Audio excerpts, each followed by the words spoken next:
Check one, two. Check 1, 2, 3. Check 1, 2, 3. Check 1, 2. Check 1, 2. Check 1, 2, 1, 2. Check 1, 2. All right.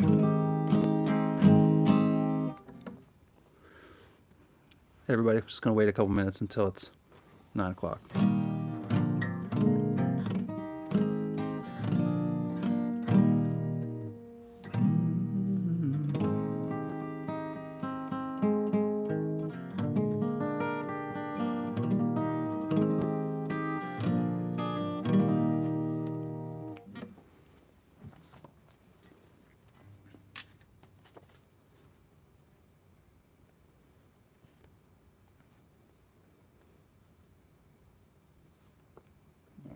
Is it 9 o'clock yet? It's 8:59. Okay, one more minute.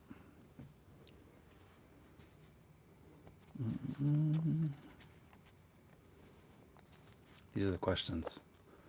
So many questions.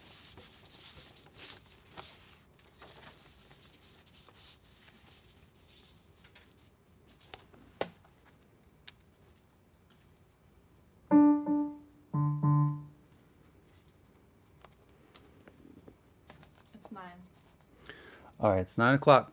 Thank you so much for tuning in. I'm Mason. Very excited to be doing this. This is really fun. This is my request show. 7 requested songs and 7 answered questions. So thanks to everybody who wrote in song requests on the social media stuff, and I love all the questions and all the songs. It's been so cool to look through them all. So we're gonna have some fun tonight. I thought I'd just start with right off the bat, one of my favorite songs. It's a song called Cursive Prayers. Get into my car now, the sun is sinking down. We've got about an hour, let's leave the city. The monkey on my back's been going ape shit now. He's got his cymbals out and they are crashing. Don't know why, don't know how, I just wanna love you now. Don't know why, don't know how, I just wanna love you now. Don't you cry, things work out, I just wanna love you now. Love you now.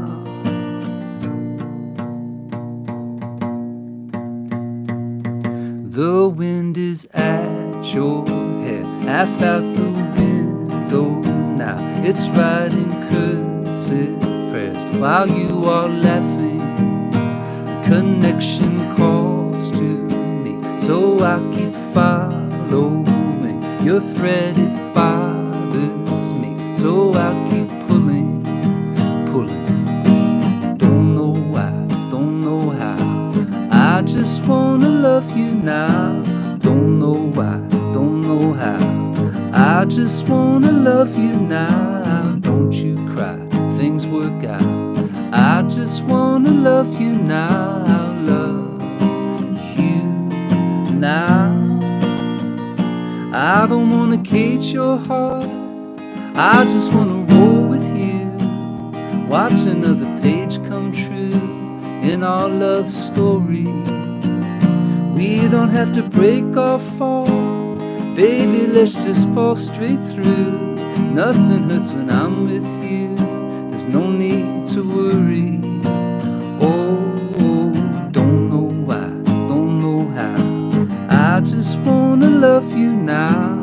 Don't know why, don't know how, I just wanna love you now. Don't you cry, things work out, I just wanna love you now. Love you now.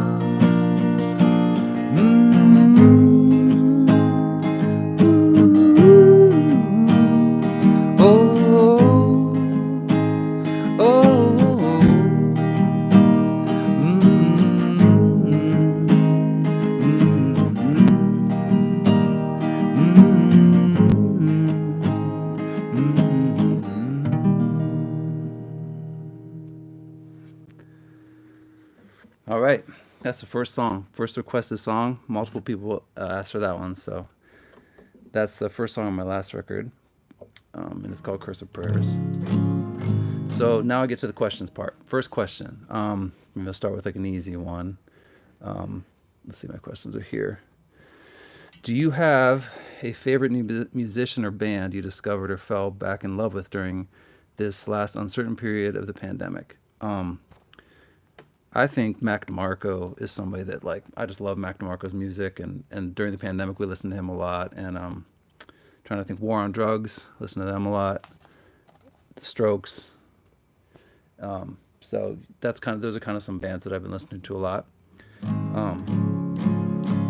Let me think. Another question somebody asked. A lot of people ask the kind of questions like, what's your favorite song you've ever written, or is there a song you're most proud of, or is there a certain song that you don't feel like gets enough credit or something like that? And I don't know. I don't really know the answer to those questions, but I can tell you that when I first met Josie, she had never heard my music before. She was like introducing me to Frank Ocean and like Lil Wayne and stuff like that, which was awesome. So I got to introduce her to stuff like Dylan and Neil Young and my own music. So I didn't know what song to play her first of my music, so I picked this next song to introduce my music to her. So I don't know what that means, other than maybe this might be the central one in my head of like sort of like a good place to start. And it's a song called Wilderness. Also one that many people requested. So I'm also going to try to do songs that I haven't done on any of these other online shows too. So this song is called Wilderness.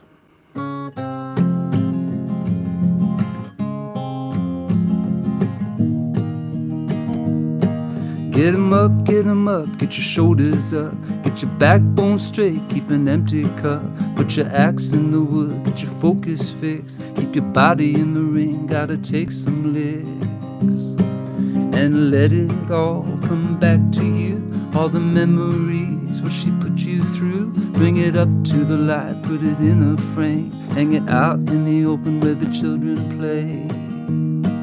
Let it sting your eyes, clamp your chest, lead with love and embrace the rest. Embrace the demons with all their claws, embrace this life with all its scars. How can I forgive of you? Things you said you'd never do, words you said you'd never say. Darling, how'd we lose our way in the wilderness? Just trying our best to stay free.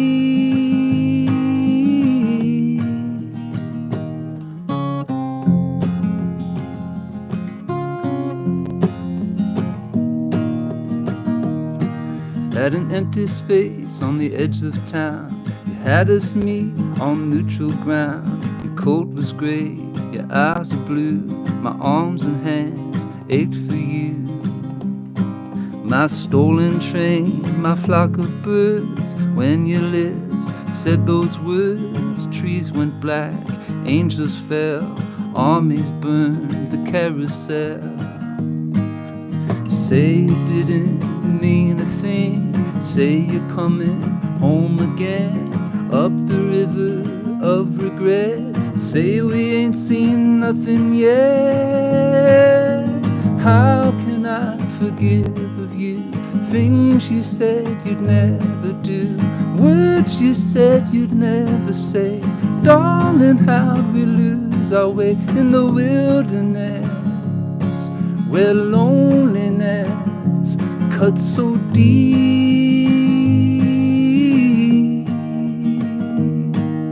and all the expectations we put upon ourselves to be things our parents never were. How could we have been so sure in the wilderness, just trying our best to stay free?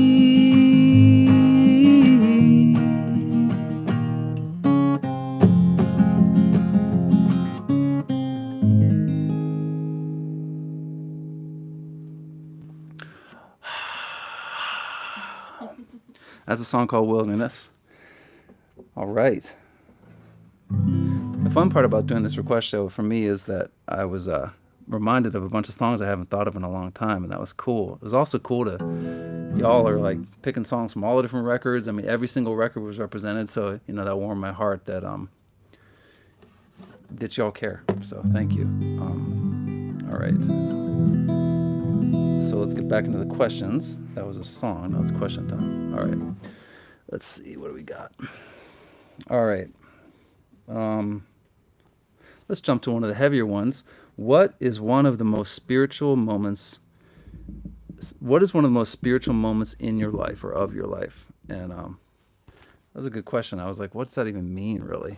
But then a thought came to me one popped out for me. And as some of like a few years ago, I was battling, maybe 5 years ago, I was battling with some really like dark times. And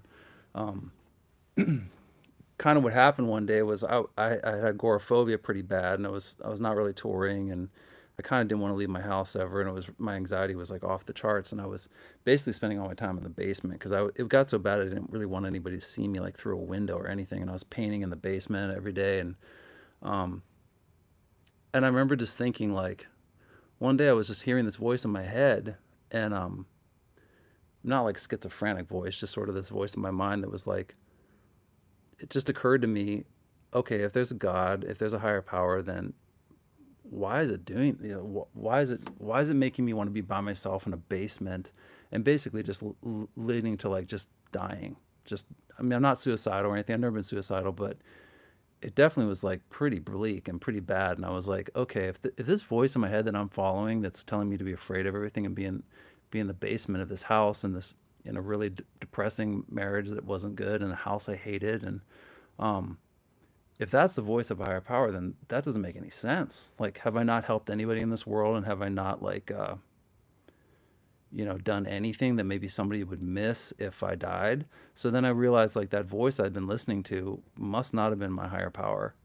But in fact, I grew up in a dysfunctional home, and that voice, I think I realized that day, was like this generational broadcast that came down through the generations of dysfunction that was just basically keeping me very small and very sick. And that was a very spiritual moment for me, because I'm like, I don't think if there's a God that wants me sitting in a basement, when I can be helping people and loving and being of service. And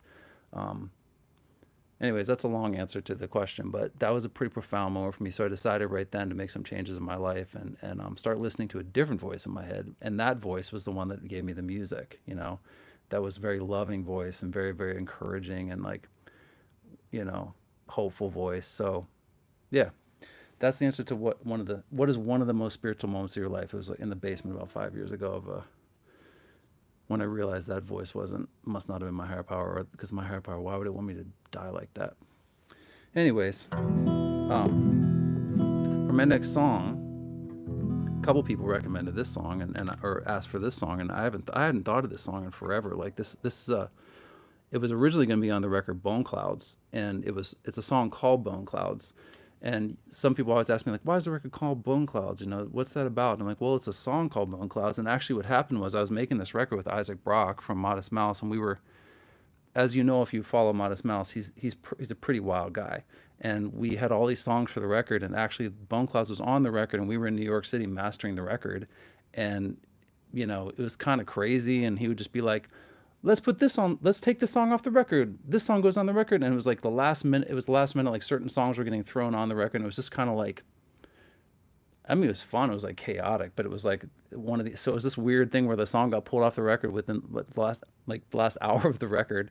And then it came out on this other, an EP that also had songs like Fighter Girl, excuse me, To You, Sacred Place, a bunch of songs that I really liked from that record. So there's this cool little EP that goes with that record that I think you can only get now on I think like iTunes or something like that. So if you like the song, you can get it on iTunes. I don't know, it's through Epic, so I don't know, maybe it'll be available on Spotify at some point if Epic puts it out, but for right now that's where you can hear it. And I was really happy y'all remembered this song and wanted to hear it, because it's one of my favorites. It's a song called Bone Clouds.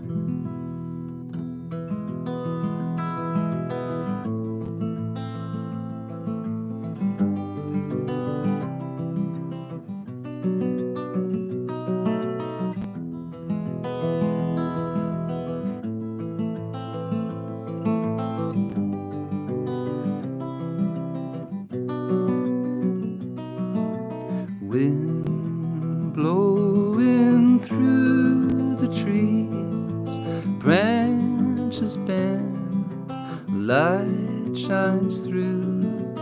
I am so far from where I began when I was young. Mornings breaking, I can hear birds singing, and I feel like I'm never gonna die. Life is looming and the summer's blooming, and I feel like I'm never gonna die. I feel like I'm never gonna die.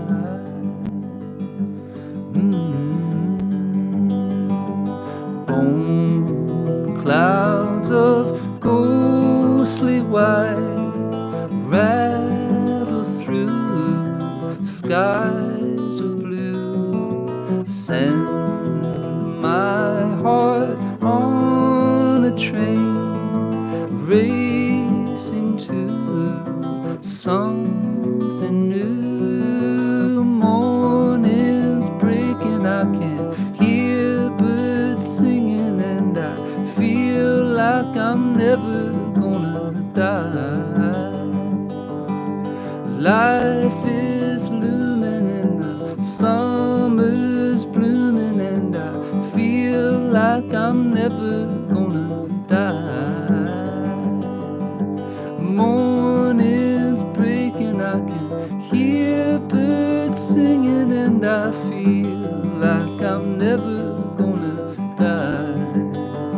Oh, life is looming and the summer's blooming, and I feel like I'm never gonna die. I feel like I'm never gonna die. I feel like I'm never gonna die. I feel like I'm never gonna die. Oh, I feel like I'm never gonna die.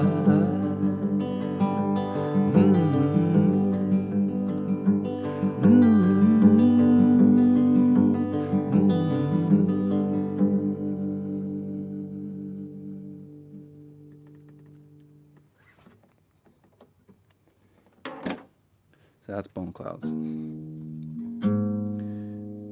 All right. Next question. Let's see. All right. The next question is, your lyrics often sound like poetry. Do you begin a song by writing a poem, then supporting it with music? No, I've never done that in my life, which is, people are always like, wow, that's crazy. I also have never written down lyrics on a piece of paper ever, and that's something that people might not know about me. It's all in my head. Um, and it's weird, like when I write stuff down on paper, it doesn't fit to the tone right. I think a lot of what my art is tonal art, and it's also communication style. It's like a storytelling, or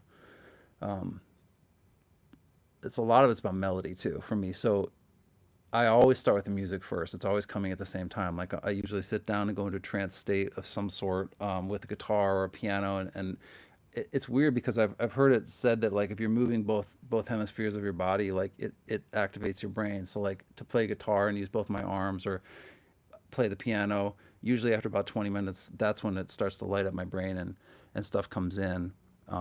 And then often, like, if it's a good song, I don't even notice I'm writing it really. Usually it's like I'll be done and I'll be like, oh, I thought I was just messing around. I thought I was just playing. And then usually I just hear something, and then an hour goes by and I have a song.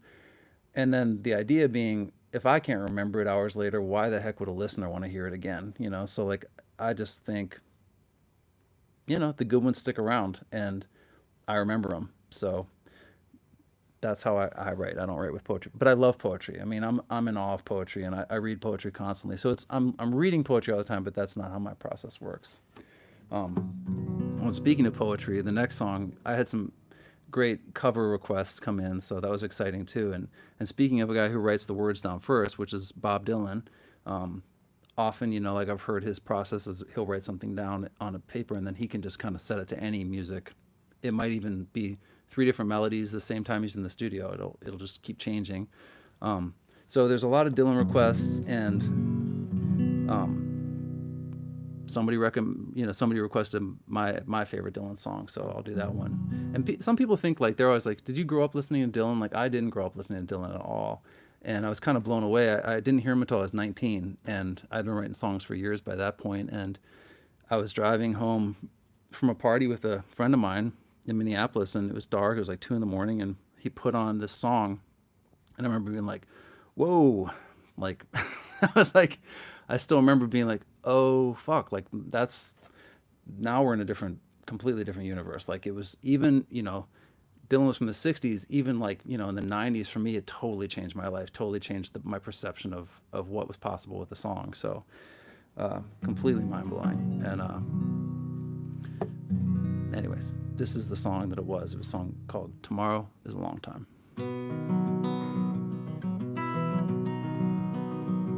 If today was not a crooked highway, if tonight was not a crooked trail, if tomorrow wasn't such a long time, then lonesome would mean nothing to you at all.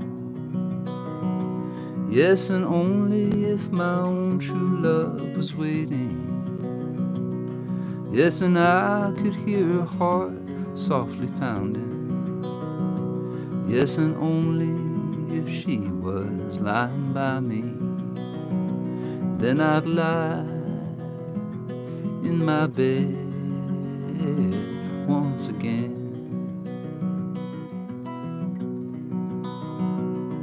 There's beauty in that silver singing river.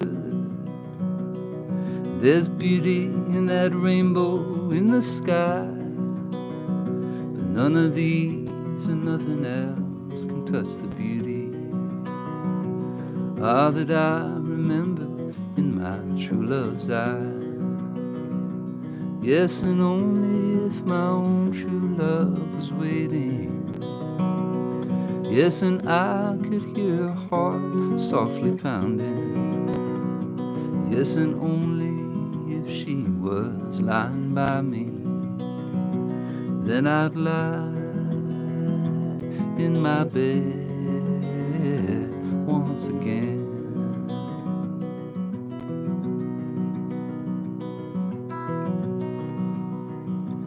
I can't see my reflection in the water. I can't speak the sounds that show no pain. I can't hear the echo of my footsteps or remember the sound of my own name. Yes, and only if my own true love was waiting. Yes, and I can hear her heart softly pounding. Yes, and only if she was lying by me, then I'd lie in my bed once again.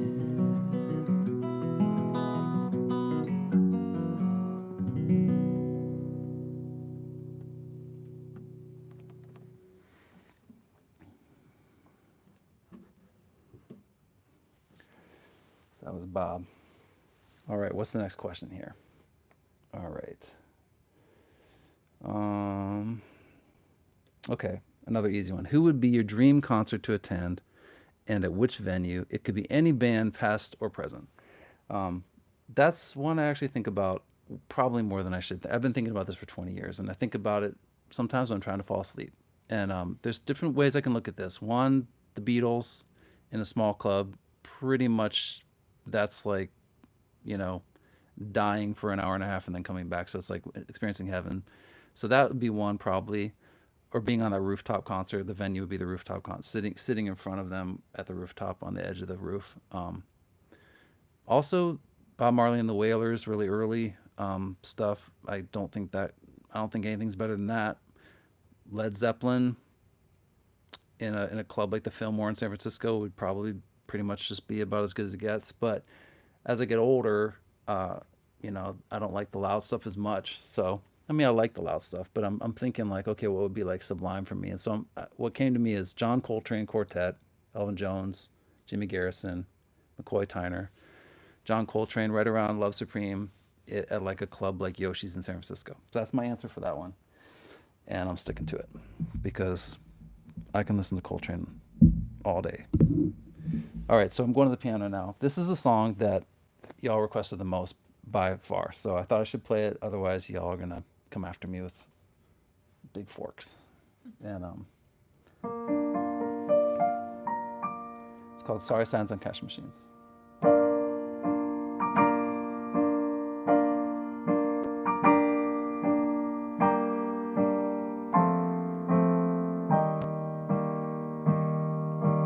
Oh, my heart is a thoroughbred.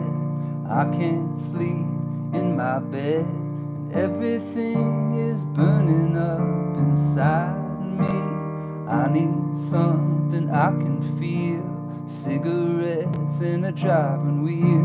And oh my God, when you cross your legs beside me, I know true love don't love like anybody else. I know your heart don't beat like anybody else.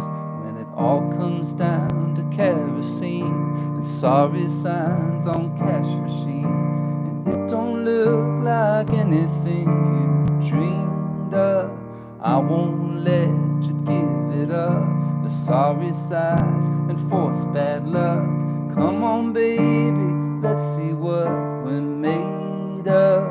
I know your heart don't beat like anybody else, and I know true love don't love like anybody else. And all these burning battlefields are now behind us. Life has brought us here together to remind us that love will rise above it all and just keep growing. Life keeps flowing, and every moment starts right here with us.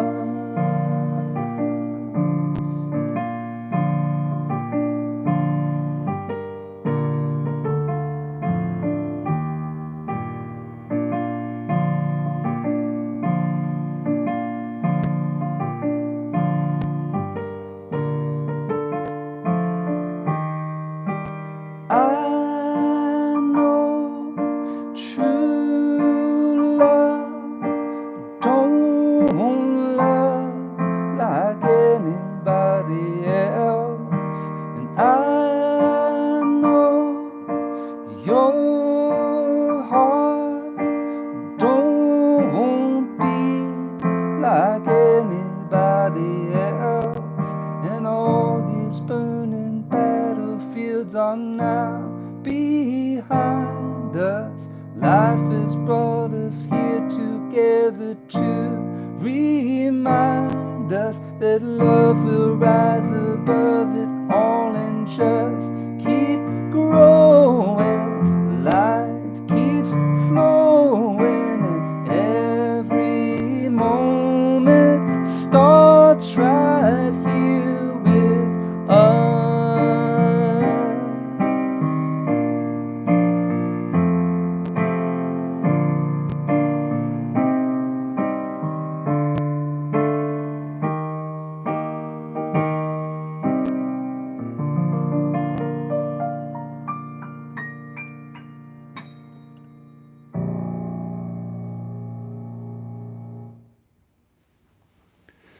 That's Sorry Signs on Cash Machines. Next question. All right, what we got? Okay, well, there's a bunch of questions that I think I can fit into one answer. And so some of the questions were, do your songs reflect real life experiences, or do you have someone in mind when you write them? Also, another one was, when you write a love song with a particular person in mind, but then that person comes and goes, and you're now with a new person, what's it like to sing that song in a concert? Are you thinking of the old person, the new person, or does that song just sort of lose its meaning to you? Other people ask questions like, "Is Jackson Square, the song Jackson Square, based on something that happened to you?" So I thought I'd talk about that a little bit, which is because people ask me about this all the time, and actually none of my songs, well, before this last record, none of my songs were about people. And that might sound really weird because people were like, "What do you mean? It sounds like a diary." Well, it isn't a diary at all. Um, and I've been trying to make sense of this my whole life, actually. And so, as you know, there's lots of story songs, there's lots of characters, and it's definitely composites of like little experiences here and there. But the composites can come from a book, it can come from a movie. Oftentimes, it'll come from like 7 or 8 different sources into one song. And so let's think about, like, I'm trying to think of like how to explain it more. I think what happened, because I've been thinking about this a lot. I think what happened is when I was little, um, as I said earlier, I come from a dysfunctional home, and it was pretty rough, and I basically stuffed my feelings. So I basically was like not able to have my actual feelings. So I like became kind of like numb. And I've learned that it's kind of like I dissociated, so I like leave my body. And I think what happens when I started singing music, I started playing writing music pretty young. Like I remember it started. I mean, probably like 6th grade or something. Complete songs would start coming in, and what I think was happening is I think I was singing to myself, because I wasn't hearing things that I think a human being needs to hear about, like love, true love, hope, um, friendship, safety, um, all kinds of stuff. So like when you hear songs like well, Sorry Signs is a good example, or a song like The Field, that's coming from a place I think of grief, actually, a grief of like a true grief of not being able to feel heard or validated. So I think subconsciously I was just singing them to myself and creating this art almost like a life sustaining energy to keep myself going through hard times. And that's how I listen to music. The stuff I love, whether it be like Johnny Cash or Bob Marley or people like that. Like that's what I listen for often, is just this connection and a spirituality that's outside of religion and human condition. So um, that's what I think that is. So the songs aren't about people. But that said, once about 5 years ago, I started making changes in my life I came back into my body more. I started to make all these different changes to be more present in my life. And then I met Josie. One of the things I noticed right away was I was able to write with her in the room with me, like, because I always had to be alone to write, and she could be sitting beside me and I could write, and then I could actually like look at her in the face when I was writing, which was pretty cool too. And I was like, wow, something really cool is that I could like look at her while I was singing. And I really took note of that because that was never the case before. And then um, a couple of the songs on the new, well, most of the songs on the last record were actually written with her in mind. So songs like I Know You, um, pretty much all in the beginning, and this next one I'm going to play, um, which I actually wrote sitting right here. Like there's a wall of windows right here, which you can't see, but it's looking out over a big lake. And I remember when I first moved in here, I remember writing the song on this piano like that. Um, and So yeah, so like if she ever left me or something happened to her, I don't think I would ever want to really play these songs very much. So let's hope that Josie stays, and so I can keep playing these songs. So this one's song called Magic is Real.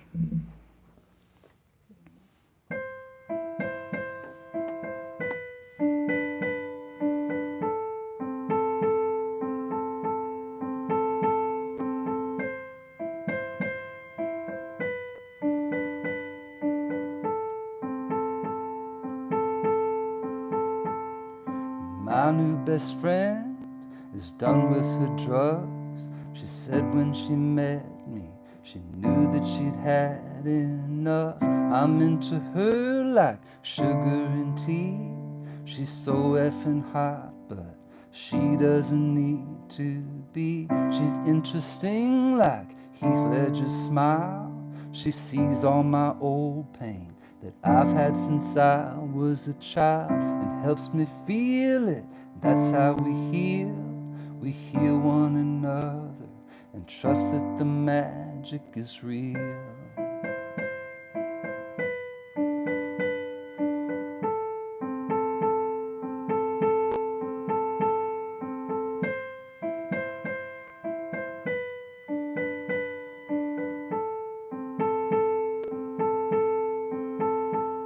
And if you had told me 1 year ago how good things would feel now, it would not have seemed possible. I woke one morning inside a dream, and I started listening to the quiet voice inside me. I closed my eyes and noticed you there.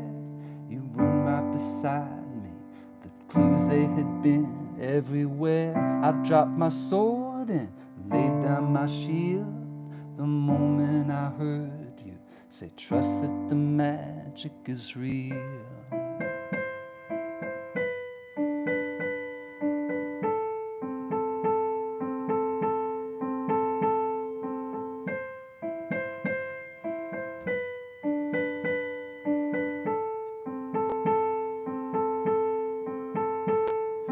My new best friend is done with her drugs.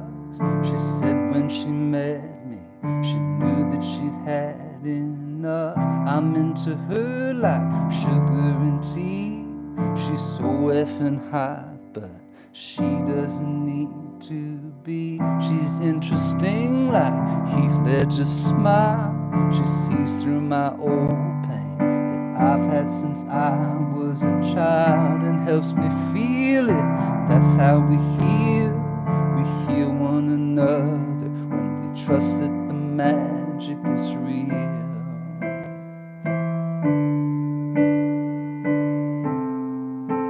When we trust that the magic is real.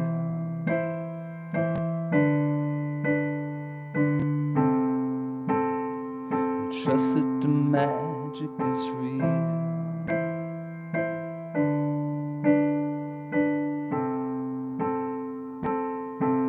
Magic is real.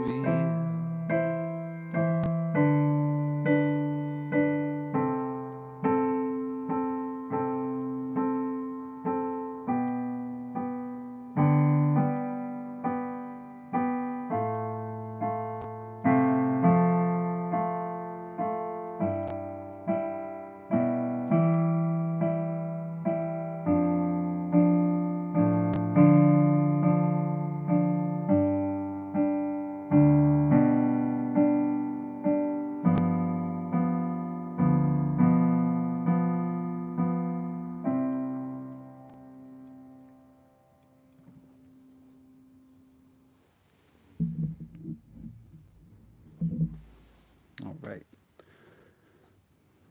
Try this little guy. Next question. I'm going to do 7 of my own songs, and then I'll throw in 2 covers. So we're going to do 9 tonight. Just if you're keeping along with your scorebook, because I think this is pretty fun. So thank you all for playing along with me. All right. Next question is it true that you had your first album complete and then you decided to redo the whole thing? No, that's not true. I was working on my first album for a long time, like years, but it was never like done and then I scrapped it. It just kept evolving. But that is true about my second record, Birds Flying Away. I had that record done and I got it home after working in the studio on it, and I was like, oh, fuck, no, this thing is not good. I felt I had to scrap the whole thing. Well, I didn't scrap the whole thing. I kept the song Train Leaving Gray. That one stayed on there, but I had to figure out how to redo the whole thing. Mostly because I had been recording for like my whole life by myself, recording all the instruments myself on a 4-track, a la Prince style. And then I got a band and we started doing all these shows. And then the second record, I was trying to record with a band and I had no idea how to record with a band whatsoever. So I had to relearn how to record with a band. And the second record actually was going to be called Up Through the Fingers of the Gospel Singers, Up Through the Songs Where the Dead Live On. And it never came out right. So it ended up being Birds Flying Away. But what was exciting about this is that some people requested the song Freedom for the show. And I was so stoked to see this because I've always liked this song, and it's the song where that lyric "Up Through the Fingers of the Gospel Singers" came from. And we actually just recorded it with my new band Painted Shield, so it's going to be on the new Painted Shield record, and it might have a different name. I'm not sure if I'm going to keep it called Freedom. I think it might be called Bird's Nest now. I haven't decided, and so I thought I'd play that tonight. And thank you for requesting this because it's fun to synchronicity that that's going to be on the next record too. So this one's called Bird's Nest or Freedom, wherever it sits right in your mind. All right.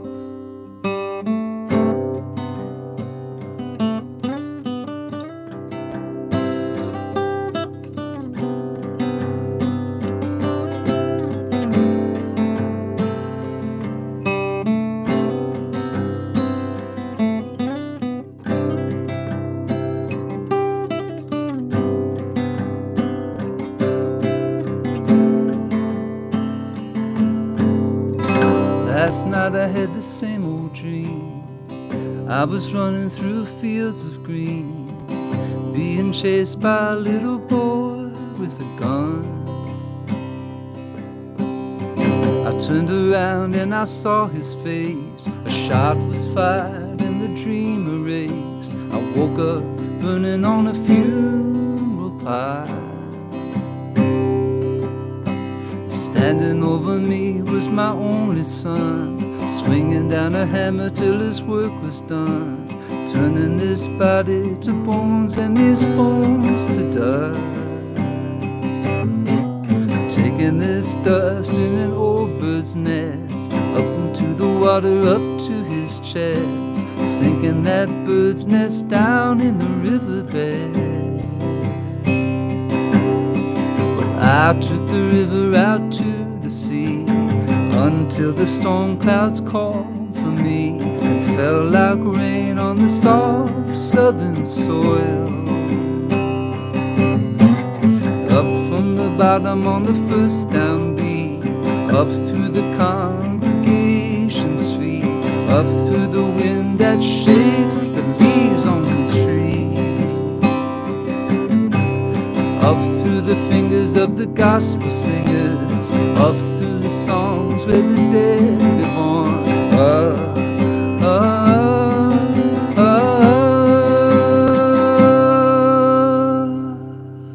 What did you lose, my friend? What did you lose, my friend? What did you lose, my friend? What did you lose, my friend?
So keep an eye out for that one. Painted Shield, new record, Painted Shield 2.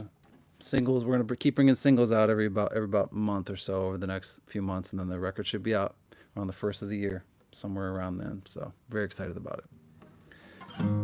Next question. Okay. Let's see.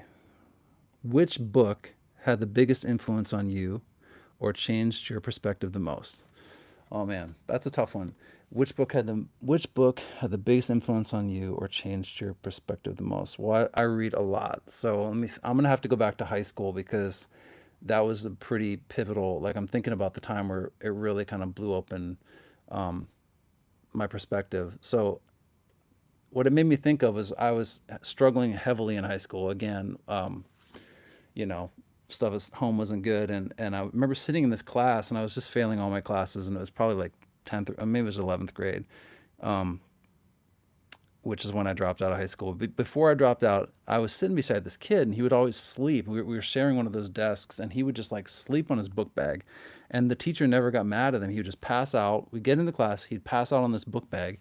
And then at the end of class, he would just wake him up, and then he'd leave. And I was like, man, why is this kid getting away with this? He's never getting in trouble for sleeping. And so one day I asked him, like, how come you never get in trouble? Like, I kind of was like, he was sort of awake, groggy. And he goes, well, he's like, they give me a pass because I have this degenerative bone disease in my knees. And I have no like padding in my knees. So my bones are just scraping together and it's just excruciating. So I'm on tons of pain medication. And I was like, oh, damn. And, and then I was like, well, do you even study or anything like that? And he opened his book bag and he goes, no, I just read this stuff. And it was a book bag full of philosophy books. And I'd never read any philosophy or anything like that. And he gave me a Nietzsche book. He gave me Nietzsche, Thus Spoke Zarathustra. He's like, check this out. And I was like, oh, cool. And up until then, I hadn't really read anything like that. So I read Nietzsche, and I was like, then I started reading all kinds of philosophy books. Then I dropped out of high school and just kind of went with it. And I would go to the library every day. I just kind of made a pact with myself. I'm like, okay, school's not for me. I have no chance with my home life of doing well in school. So even though in eighth grade I was voted most likely to go to Harvard, my grades like on a dime because of what was going on in my life, I ended up getting straight Fs. Except somehow in English I did okay. So anyways, I made a pact with myself to go to the library and just read every author in the classics section. So for like the next couple years, I just went down the classics and just started reading them all. And it really just like was like because I just kept thinking, I'm like, okay, what can I learn? I'm like, well, I'm going to learn about story. I'm going to learn about the story of the human condition. So I just started reading the stories that people said were the classics, and the ones that really jumped out when I was thinking about it when the question came up was, besides the philosophy stuff, Dostoevsky, Notes from Underground, really hit me. And then there's this guy, Richard Brodigan, who this book called Trout Fishing in America. And you often find that book with like In Watermelon Sugar, they kind of come together. And those two books really like, I'm actually rereading them now because I just haven't read them since I was a teenager, and they still kind of blow my mind. They had profound impact on me. Also, Hemingway, For Whom the Bell Tolls. I read that. I read it and then I read it again back to back, which the only other book I've read back to back like that is The Road by Cormac McCarthy. Cormac I got into later, but so in high school, Richard Brodigan, Dostoevsky, Notes from Underground, and Nietzsche, thus spoke Zarathustra, and then everything came off of that. So it's hard to pick one. I picked three. So I'm gonna go back to that time in my life for this next song. Some people requested this one. It's called The Flood, and it's probably it's the one song I still play that's probably from the longest ago that I wrote the longest ago, and I wrote that right around then when I dropped out of high school. So the question fit nicely with this song. So called The Flood.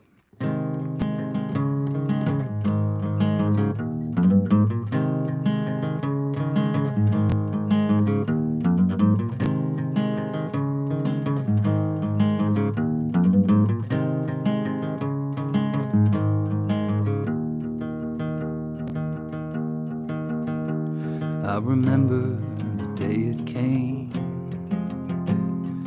washed everything in a humbling blue.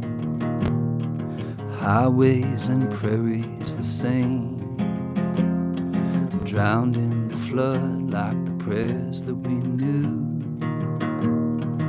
I lost all track of my time in some other current much faster than mine. It took down the trees by the river like advice that will never be given. Back down with my eyes closed, let all the air out of my nose, let all my dirt melt to glorious mud. Smile for a while, 6 feet under the flood. And I couldn't find my boots. The water was knee high. So I laid in my bed and stared out my window at the dry sky. And I woke up underneath all that was humbled in blue, and realized I was more comfortable than my mother's stew. I laid back down with my eyes closed. I let all the air out of my nose. I let all my dirt melt to glorious mud, and smiled for a while, 6 feet under the flood.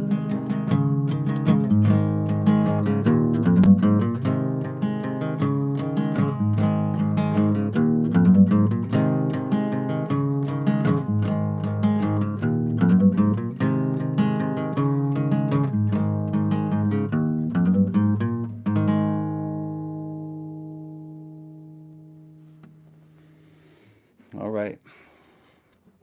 I'm going to do one more. Thank you again so much for listening and for asking all the questions and for all the requests. It's been super fun to look through them, and I thank you again for all the support. Wanted to mention too, wanted to make this free, but donations are so appreciated. Thank you so much for everybody that's made donations. The Venmo is in the YouTube. You've helped so much during this hard time, so really appreciate it. I want to thank you for that. Also, these weavings there's a link to the weavings and the paintings. We also have some t-shirts now for sale on Crystal Chariot, so that's all in the YouTube bio. And thank you so much for everybody that's supported us during this time. Okay, let's do some last questions. So, a lot of people asked, is there a plan for a tour? Is Painted Shield, my new band, going to tour? I don't know if there's going to be tour anytime soon. I'm putting some shows out. I have a couple shows booked, one in Minneapolis and one in Chicago for the next couple months, but I guess we're just going to have to see with the Delta variant. I would like to do some shows, so probably won't be much until 2022. And then Painted Shield for sure has plans to do a bunch of shows in 2022, some festivals, and I'm super excited about that. I have a solo record I'm finishing up now too. That should be out sometime in the next few months, so look out for a solo record. Also the Painted Shield record sometime in the next 4 months too.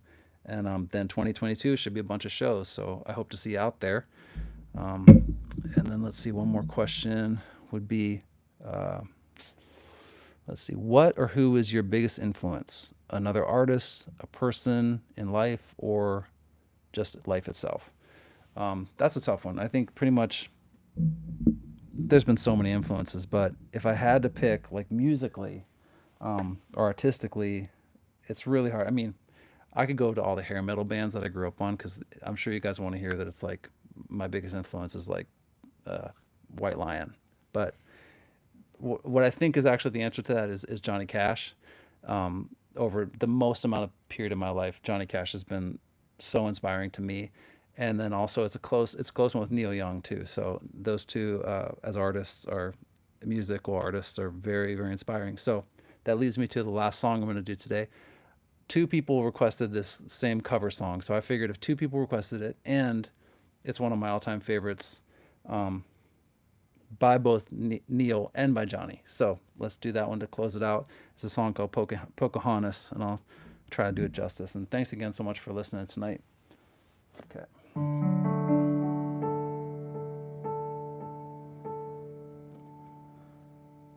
Aurora Borealis, the icy sky at night, paddles cut the water in a long and hurried flight from the white man to the fields of green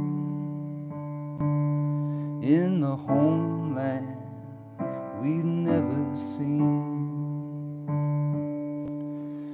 killed us in our TVs. They cut our women down. They might have left some babies crying on the ground, but the fire sticks and the wagons come, and the night falls on the setting sun. They massacred the buffalo kitty corner from the bank, and taxis run across my feet, and my eyes have turned to blanks in my little box at the top of the stairs, with my Indian rug and a pipe to share.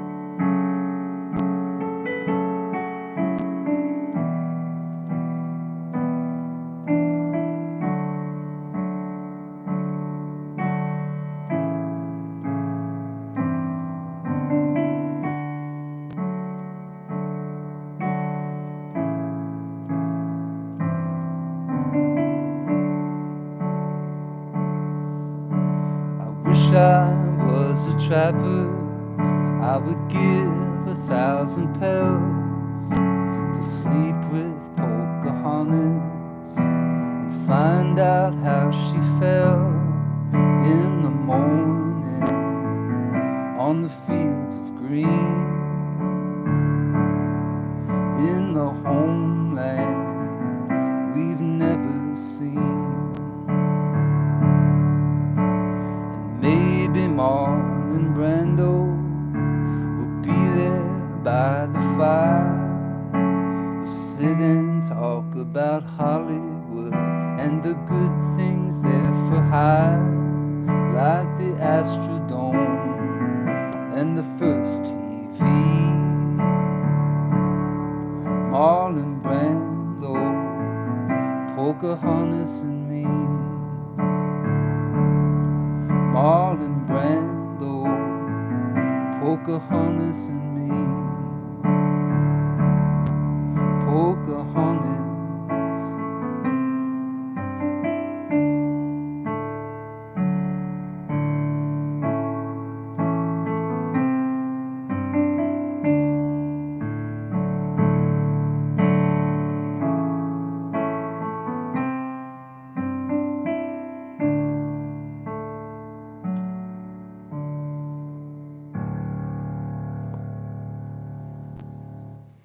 From our house, dears, much love. Thank you so much.